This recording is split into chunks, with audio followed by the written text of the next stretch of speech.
Hello everybody.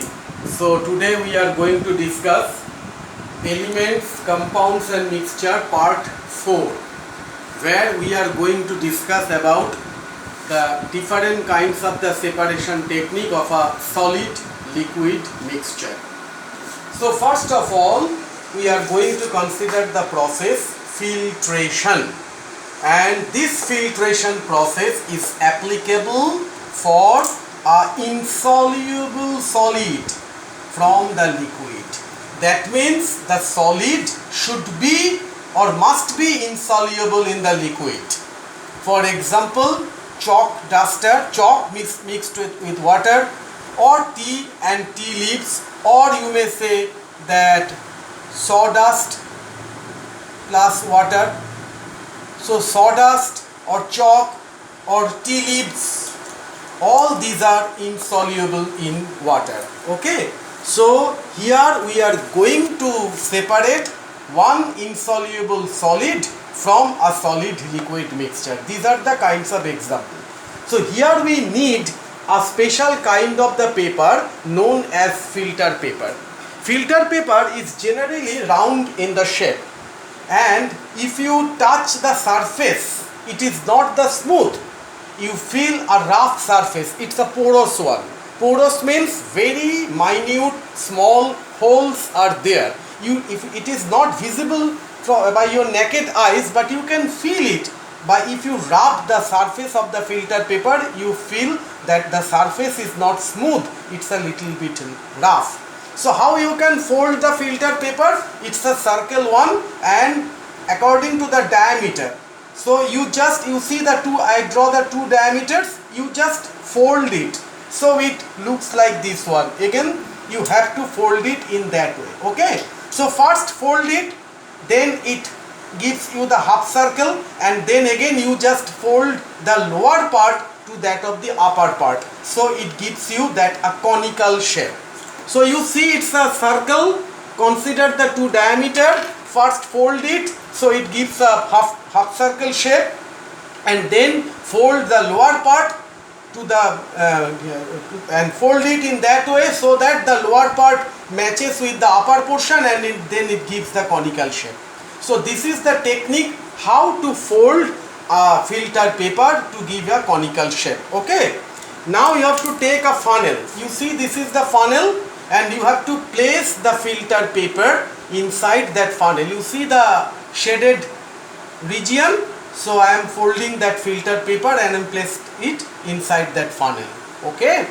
Now let us consider this beaker, a mixture of chalk and water. So it is obvious that this shaded portion that reveals that insoluble component, say the chalk dust, okay, or the sawdust. Now very carefully, with the use of a glass rod, drop-wise transfer the liquid, and then ultimately the entire mixture. Now this insoluble solid, the size of that insoluble solid is comparatively much more bigger than the small porous of that filter paper. So it will not penetrate the holes. So it will stick inside that filter paper. Say the chalk dust or tea leaves or sawdust, that will remain inside the filter paper, which is termed as the residue. And the clear, that water that comes in that next this beaker, which is a clear one and which is termed as the filtrate. So here it is, the procedure of filtration, where you can separate an insoluble solid from a liquid, from a solid liquid homogeneous or heterogeneous mixture, because the solids are insoluble, by using a filter paper. Next is that the evaporation process. Here the technique is very simple, converting a liquid into its vapor state, either by exposing, or you have to supply the heat externally. For example, to separate the salt from seawater.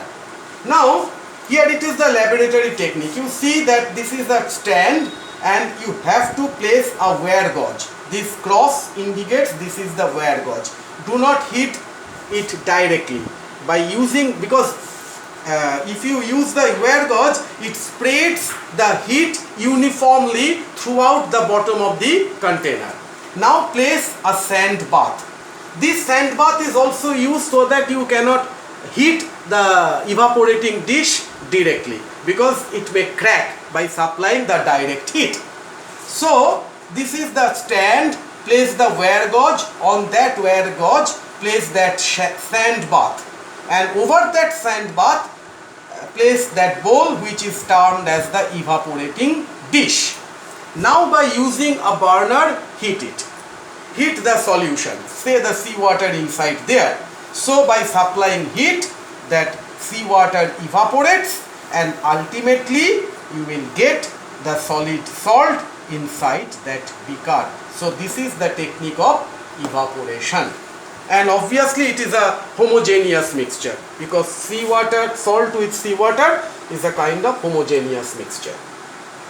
Next, it is a different process. The term is crystallization. What is the technique?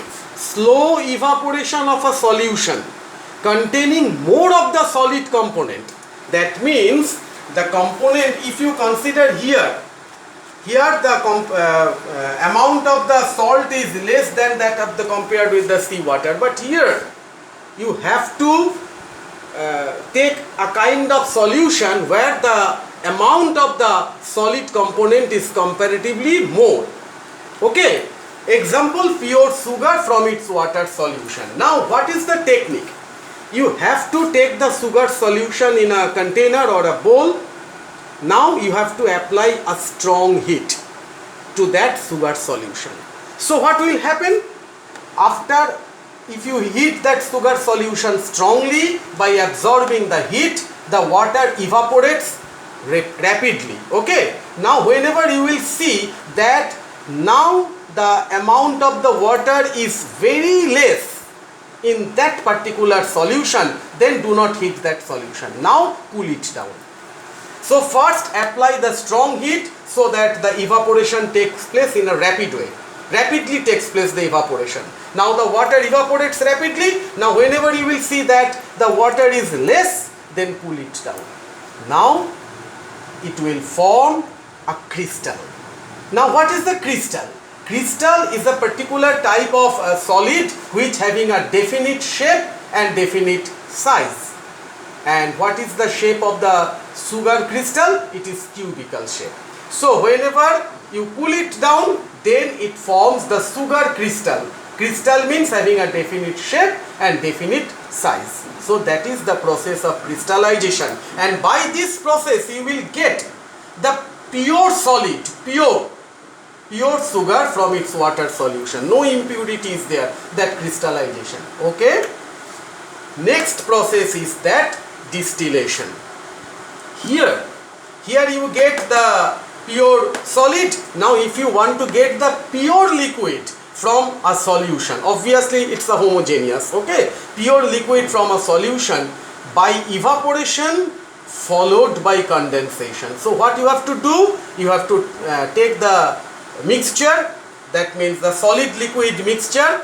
Now you have to evaporation, you have to do the evaporation by heating followed by the condensation. So you have to need a special kind of apparatus arrangement. See that it's a beaker or conical flask, sorry, it's a beaker in which it's a conical flask. Okay, now take the solution, say the salt solution inside that beaker. Okay, now you see that one tube is connected from this beaker to that conical flask. Okay, and this beaker is covered with a special type of a jacket. This special type of the jacket is termed as Liebig condenser. This special jacket is termed as the Liebig condenser. And you see that in the Liebig condenser that two mouth is there. That means one end of that Liebig condenser, it is directly connected with the source of a tap water. So water, if you open the tap, then the water it comes through that pipe, and here it is the outlet. That means the tap water exits from that end. So this is the inlet and that is the outlet. Okay, so there is a continuous source of water required so that that particular pipe is getting cooled. Now you have to heat that solution. Say a salt solution. So what will happen after supplying heat? That solution, say the water, that will evaporate, and the salt, that means the solid one, that will remain inside that beaker. Now this water, that means the liquid part, that will evaporate and it moves through that pipe. Now this pipe is actually covered with that Liebig condenser, and that is also connected with the source of a tap water, that is the inlet and that is the outlet. So whenever the water vapor moves through that pipe, it comes in contact with the cold Liebig condenser, which ultimately the condensation process takes place, and the water vapor, it turns to the droplets of water and it is collected in that receiver. So this is the distillate water. So this is termed as the distillate. Okay, so this is the process of distillation. Practice all this kind of the drawing, that is filtration, evaporation, distillation. These drawings are important. Okay, practice this kind of drawing. And the next one is that centrifugation. The other name of centrifugation is churning. Here, to separate the components of a solid, liquid, homogeneous mixture which differ in their density.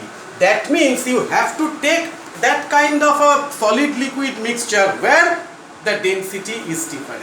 For example, if you want to separate the cream from the milk, then you have to use that process, centrifugation.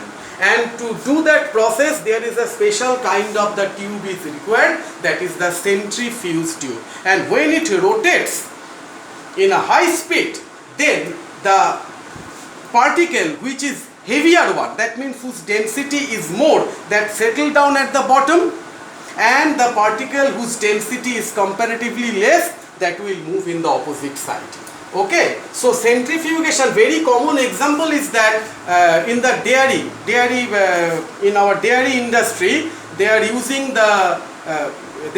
this centrifugation process to separate the cream from the milk. You know that double tone do, that is fat is not there to separate the cream from the milk. And another is very common example is there, you know that the washing machine. So washing machine is also works in that centrifugation process, where the lighter droplets of water that moves in the other direction to wash the dirty clothes. So then washing machine also, which is a homemade one, that is also based on that centrifugation process or the churning. Up to this much today. Thank you.